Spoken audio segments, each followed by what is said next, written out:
Muito bem. Muito bom dia, meus caros.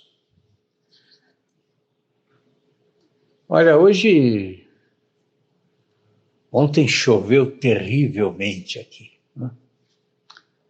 E quando fica impossível a gente sair para a rua, né?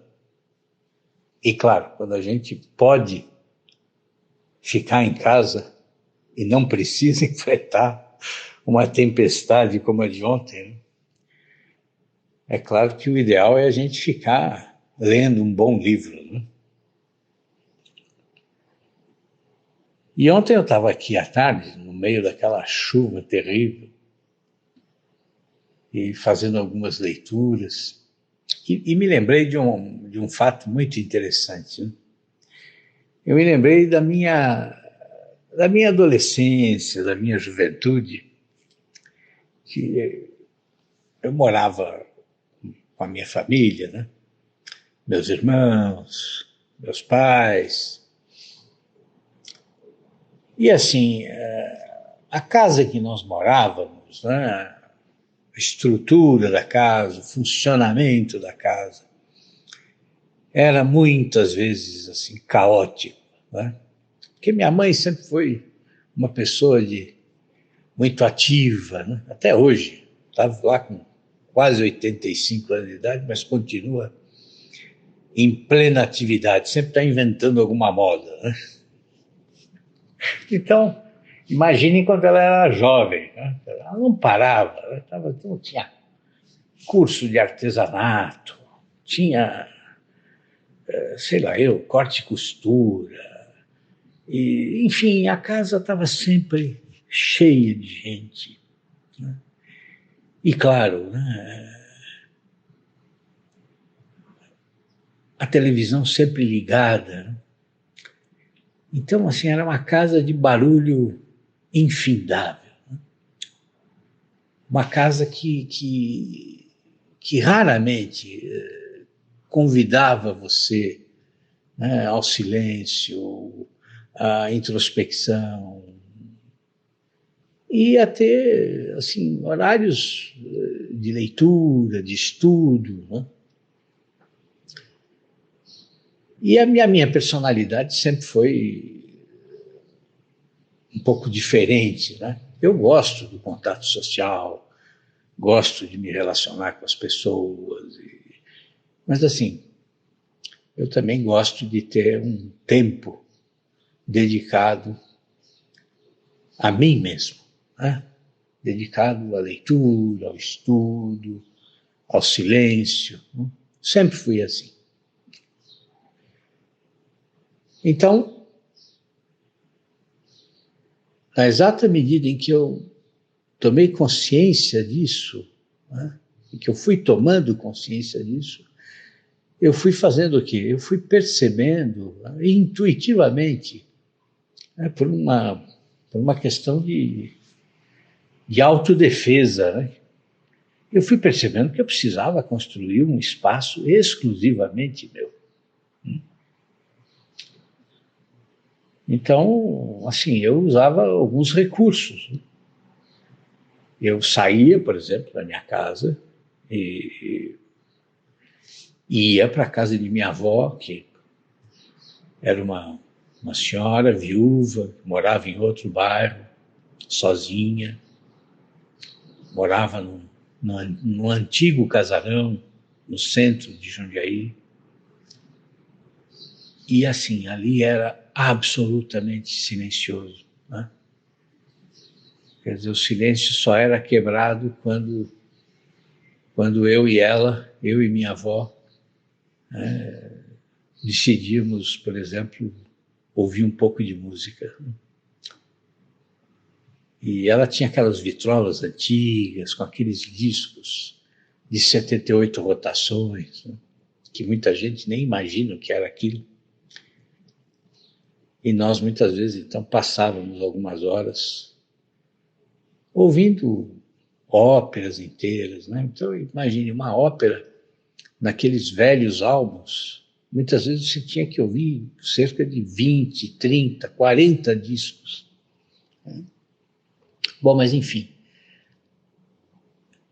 ali era o lugar em que eu conseguia, então, ler com tranquilidade, né?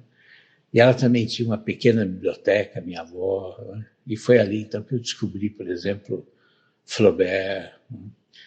Foi ali que eu li As Mil e Uma Noites, né? E eu também tinha um outro recurso, né? Quando eu precisava estudar alguma coisa para a escola, para o colégio. Então, em Jundiaí, nós também temos lá o gabinete de leitura Rui Barbosa. E na parte de cima do gabinete era um salão de estudos. Não sei como está hoje, porque há muitos anos não vou lá, há décadas, né? E, então, de maneira que esses eram os meus dois refúgios, né? E quase sempre eu voltava para casa já à tarde, né? Voltava praticamente para tomar um banho e dormir. Então vejam, por que eu estou dizendo isso? Porque esse é um dever nosso, né? É um dever nosso. Nós temos que cuidar da nossa saúde mental, sabe? Nós temos que criar um espaço, ainda que com dificuldade muitas vezes, mas nós temos que criar um espaço de silêncio, né? De tranquilidade, né? Em que a gente possa realmente ler, né? Em profundidade. Né? E nós temos também o dever de dar isso para os nossos filhos. Né? Nós temos que fornecer a eles os meios para que eles possam ter vida interior, né? Para que eles aprendam a ficar com eles mesmos, sozinhos, né? Sem nenhuma dificuldade, como se isso fosse um comportamento natural, que é o que deve ser, não é? Porque é só na solidão, é só no silêncio, meus caros, que é só podendo refletir, né, a respeito do que é a nossa vida, das leituras que nós fazemos, né, das nossas experiências diárias.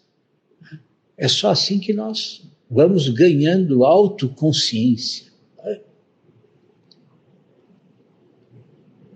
E a autoconsciência nos leva a quê? Nos leva a sermos, né, homens inteiros, né, seres humanos íntegros. É essa integridade que nós temos de buscar e que nós temos de oferecer para os nossos filhos.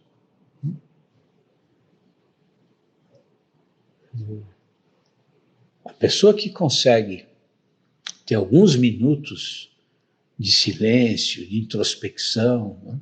Principalmente num mundo como o nosso, em que a avalanche de informações é uma coisa assustadora, né?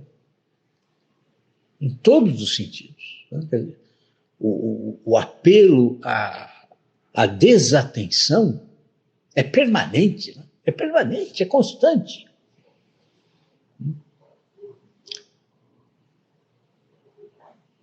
Então, assim, é como se a gente vivesse naquela casa da minha adolescência, né? Com aquele entra e sai de pessoas constante, né? Com aqueles barulhos que não tinham fim, né? Com aquela televisão constantemente ligada. Mas vejam, apesar de tudo isso, quer dizer, eu consegui, né, criar um espaço meu.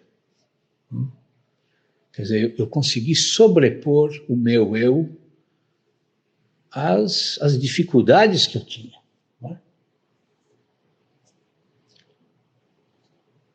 Então, a busca do silêncio, a busca de um tempo que seja só nosso, que a gente possa ler, meditar, escrever, né? Ou apenas devagar, né? ou apenas se entregar aí por alguns minutos ao ócio da divagação, né? da reflexão livre, né? Bom, isso é fundamental para a nossa saúde mental, né? Eu lembro sempre do que uma frase que é atribuída ao Tomás de Kempis, né? O Tomás de Kempis foi um monge que escreveu aquele livrinho, A Imitação de Cristo, né? Que até hoje é sempre reeditado e eu li muito na minha juventude, e ainda tenho, muitas vezes leio passagens, né? Ele dizia que em todos os lugares ele procurou a paz, né? Mas que ele só encontrou a paz num cantinho, né? Com um livro, né? Que aí então ele tinha a paz. Então é isso que a gente precisa procurar. É isso que eu espero que vocês construam no dia a dia de vocês, mas que vocês também ofereçam para os seus filhos. Quer dizer, eles não precisam ser intelectuais, eles não precisam ser grandes escritores, não se trata disso. Não, mas eles precisam ter a oportunidade, né, de experimentar os benefícios do silêncio, né, os benefícios da introspecção, né, e, claro, assim, os infindáveis benefícios da leitura. Inclusive, lembrando agora, né, o vídeo desta semana, aí, sexta-feira, que eu vou publicar no YouTube, é exatamente uma entrevista com um grande amigo meu, que faz uma experiência maravilhosa de leitura com os filhos, né? Então, assim, uma entrevista longa, aí de uma hora e meia, em que ele vai, então, mostrar para nós, em detalhes, todo o trabalho que ele realiza com as crianças. É um trabalho maravilhoso, um trabalho incrível. Então é isso, meus caros. Olha, espero que vocês tenham um ótimo dia. E voltamos amanhã sem falta, tá? E criem um espaço para vocês, hein? Um espaço de tranquilidade, de silêncio, no meio dessa confusão toda em que nós vivemos. Os livros agradecem e a nossa consciência agradece também. Tá bom? Um abração, viu? Tudo de bom, pessoal.